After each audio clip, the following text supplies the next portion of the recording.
Welcome back. So let's start again and continue. Where were we? We saw that we can use the Markov chain and work on k-grams in the documents. We saw that in the special case of the unigram, we can actually get back to a backward words model. Why? Because we noticed that when we group in equivalence classes, the formula here doesn't depend on the order, as you can see here, so that this is actually a multiplication. It's just the cardinality of how many documents have the same word in the same occurrence, multiplied by the probability that one of them, because they're all the same, are obtained from the generative model. It's a multinomial distribution. What do I mean? So how do you determine the number of documents that have a specific occurrences? Well, you need the occurrences.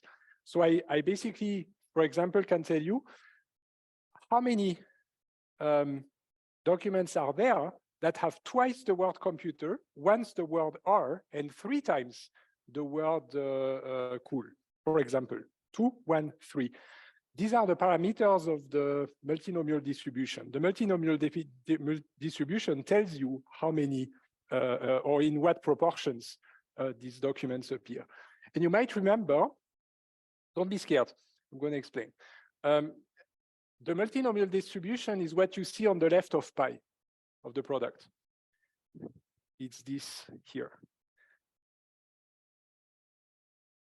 This is the multinomial distribution. Who remembers this formula or saw it somewhere? Okay. You might know it in the specific case of binomial. Do you remember if I tell you n factorial divided by k factorial times n minus k factorial? Who remembers that? Right, everybody. This is a generalization of this. This is the general case where I don't have just 2, but I have any number, right, in essence. So as I told you, the probability that we have a specific document in the bag of words model is the number of documents that have these words in these quantities. So that's the multinomial formula. And then I need the probability that a specific document was obtained. And this actually, you already knew, I just rewrote it in a different way, but what you see, this product with the big pi, is in fact the same as this, but generalized. You see? How many times do I have 1 minus p stop? Well, I have it as many times as there are words, right? So I have this 1 minus p stop here to the power of LD. It's the length of the document. Does it make sense? So this is why I have this power of 1 minus p stop. It's the total number of terms. P stop only once. And now, do you see I have now my probability of a specific term of specific words t? How many times? Well, as many times as it appears in the document, which is the term frequency of the term in D. Why? Because look at this again. Imagine that, for example, D1 and D3 are the same term. Right? It's computers are computers, right? So in that case, it would be p computers squared, because computers is there twice, times probability of R. Who agrees? So it means that I need an exponent, and that exponent is the number of times that the term appears in the document that you want to generate. D is the same, that's the D that you see on the left, right? It's the one for which you're computing. Okay. So now that I've explained it to you, to whom does that formula make sense?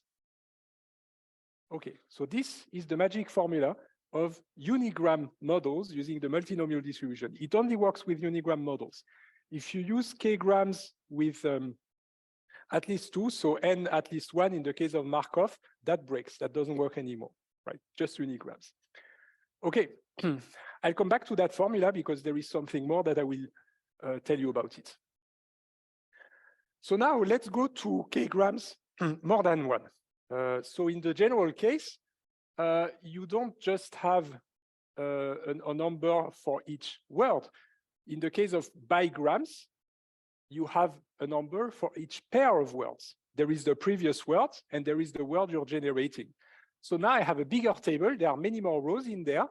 I need a table for the previous term 2, and then it should sum up to 1 if I did my job correctly. And I think I did not do my job correctly in the case of B, as you can see, but I will need to fix it offline.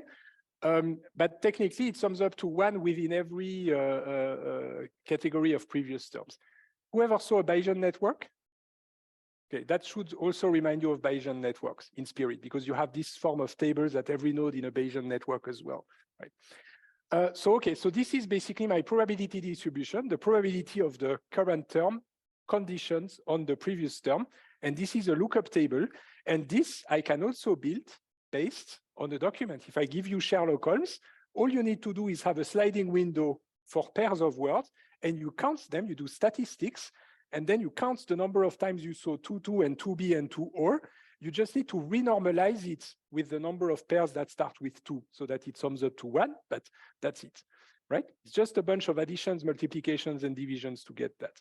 Who would be able to build that table if I programmatically, if I give you the integrals of Sherlock Holmes or Shakespeare or whatever? Okay. And then you can throw a roll a coin or throw a die, no, the opposite, roll a die or toss a coin, and generate in the style of Sherlock Holmes with Bigram models. All right, so now the formula is slightly different. It's list of words, right? Now it's PD1, but PD1 D2, so that's basically the probability that you get D2 conditioned on the previous word being D1. And PD2 D3 is the probability you get D3 conditioned on the fact the previous word was D2, right? So this is this table, right? Now you just need some corner case. It's how you start with the very first word, because the very first word, there is no previous term, there is nothing, right? So it means that you also need some sort of table that has no previous term, just for the bootstrap of the whole thing. Okay. You could also argue that you just get the PD1 based on the term frequency, right, in the document. That's one way of doing it. Okay. So now, how do we get an information retrieval system? Because of course, it's fun to use generative algorithms to generate fancy text, but we want an information retrieval system.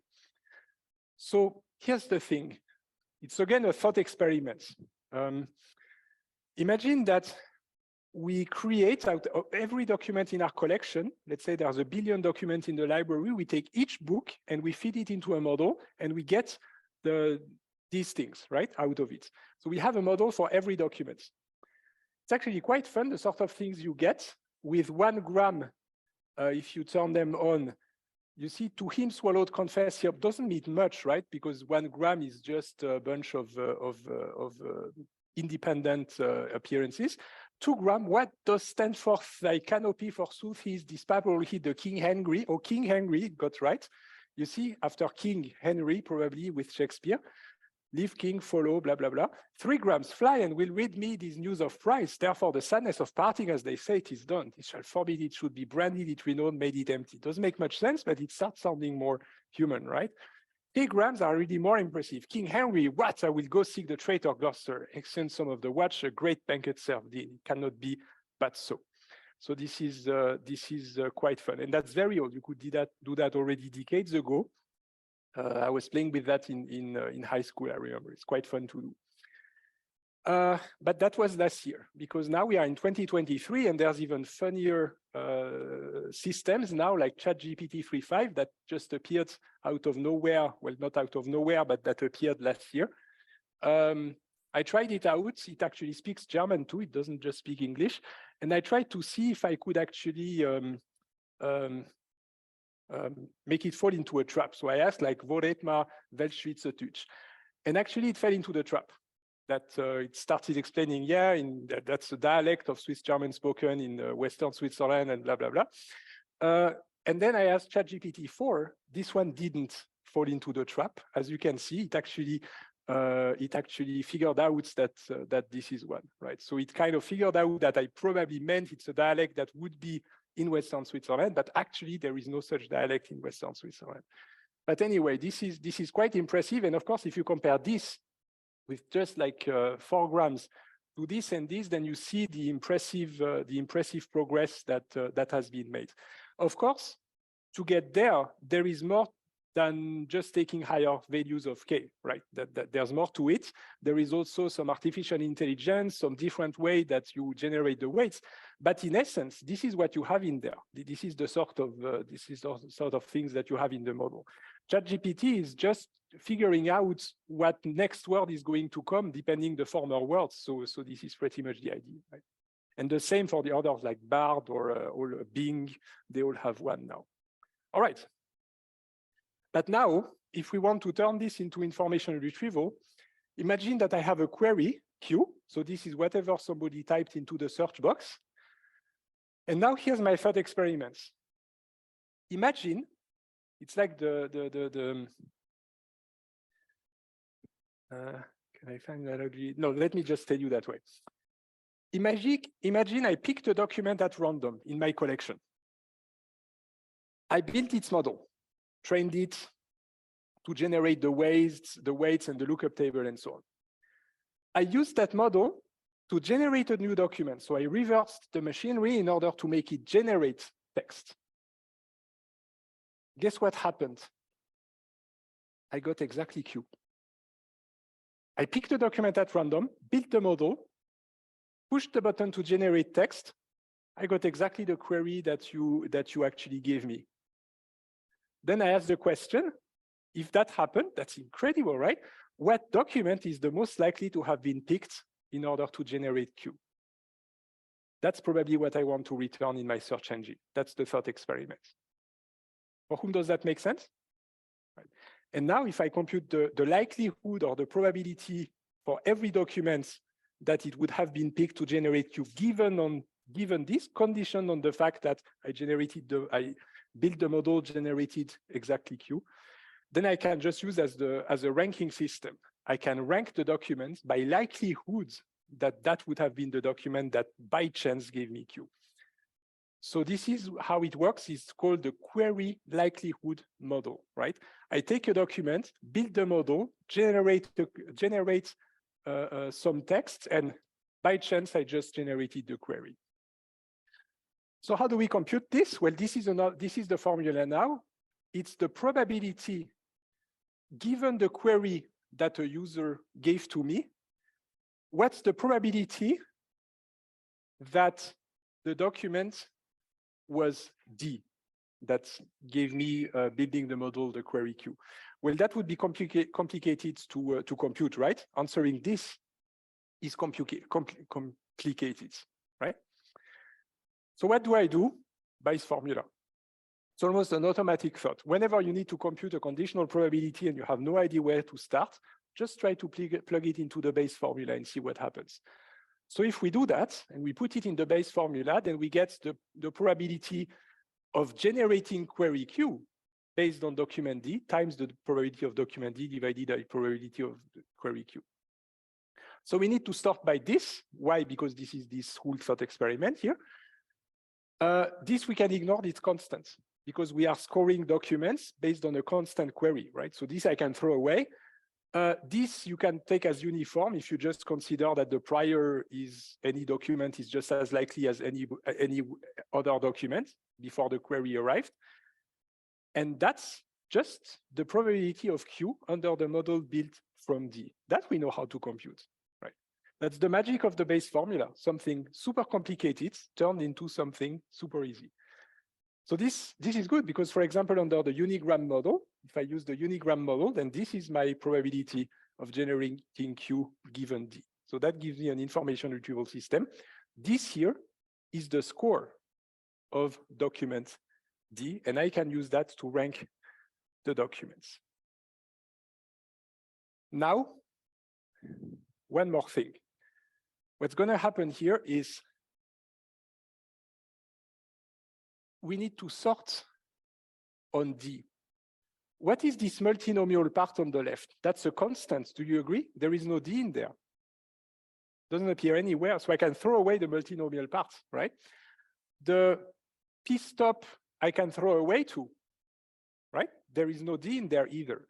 So all I need to do is this product of the PTs to the power of the term frequencies, right? Do you remember what we do with the scary products? Like last week? How can I magically turn a product into an addition? I can take the logarithm. Yes, exactly. Then we sort by that and maximize it.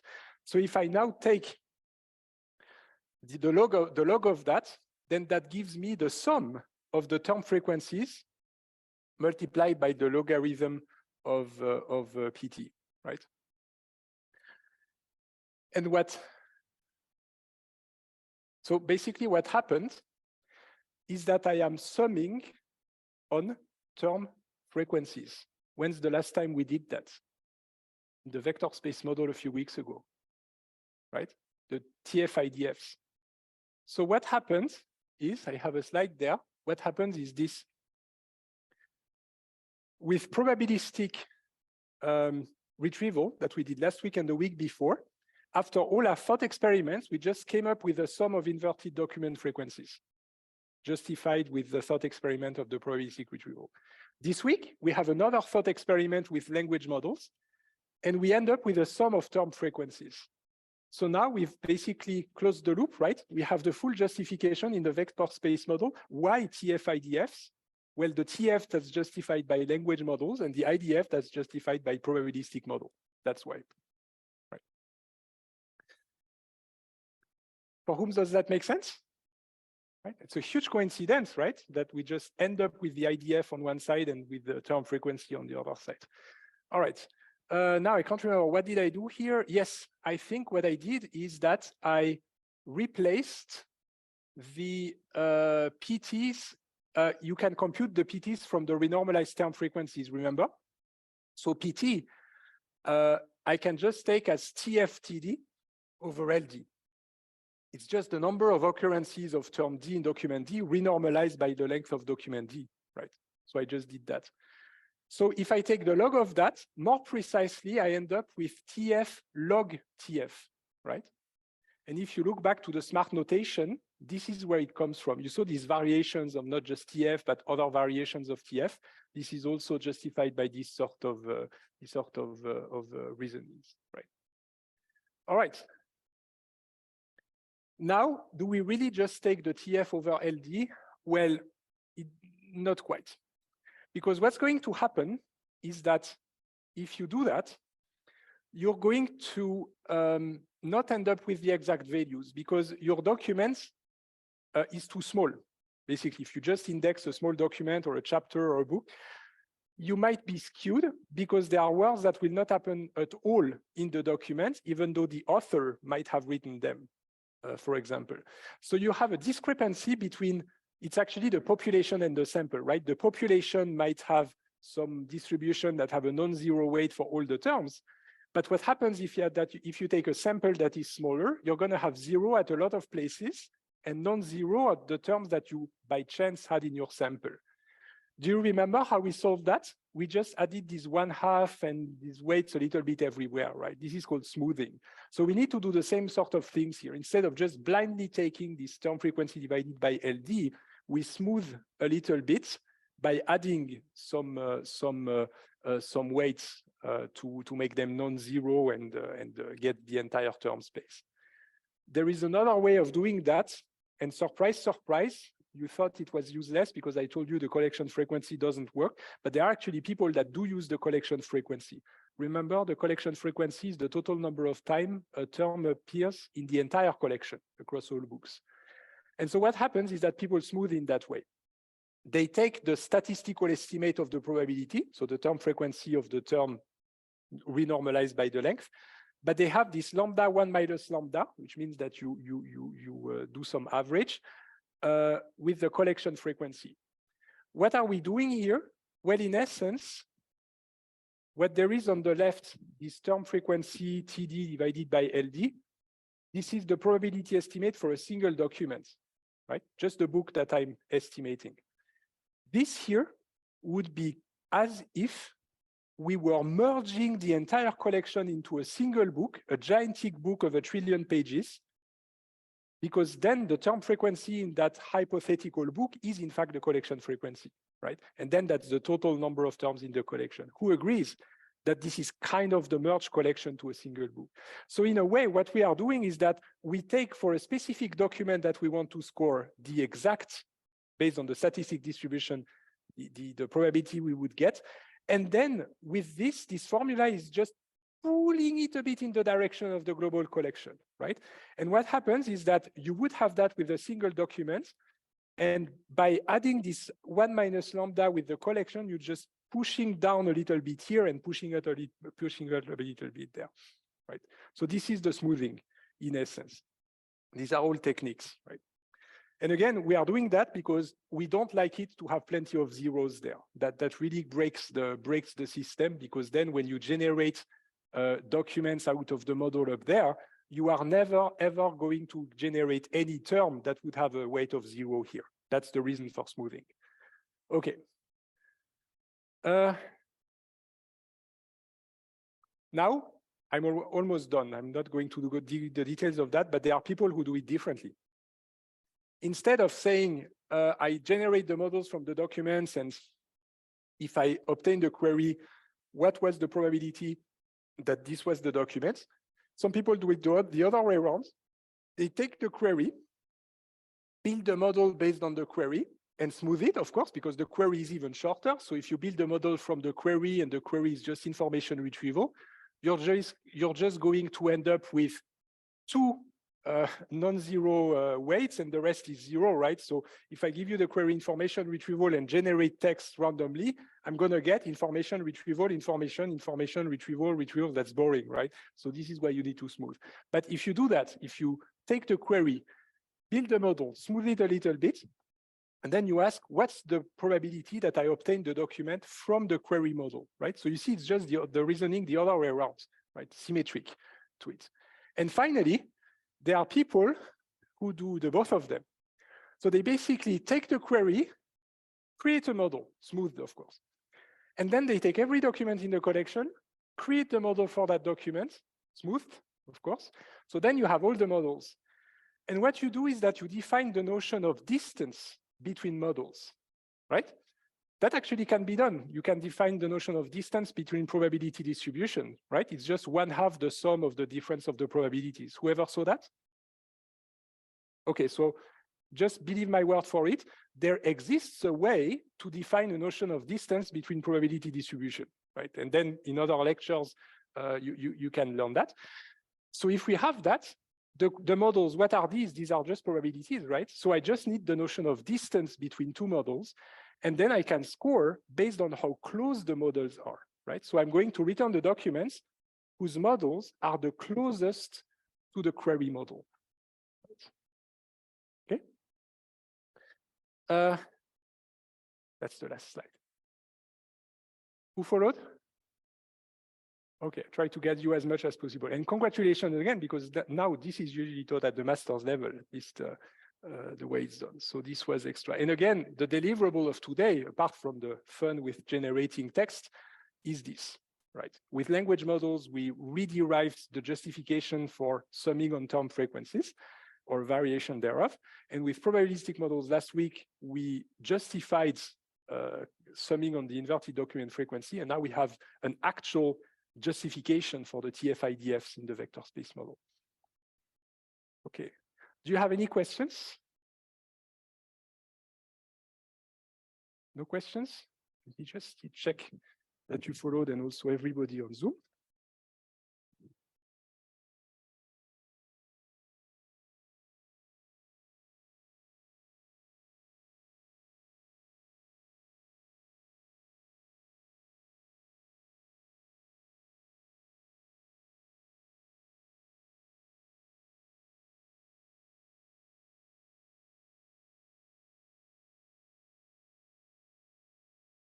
Of course, everything that I've told you today is in the book, right? So if you don't like the way I explained it to you, you can also read the corresponding chapter in the book, right?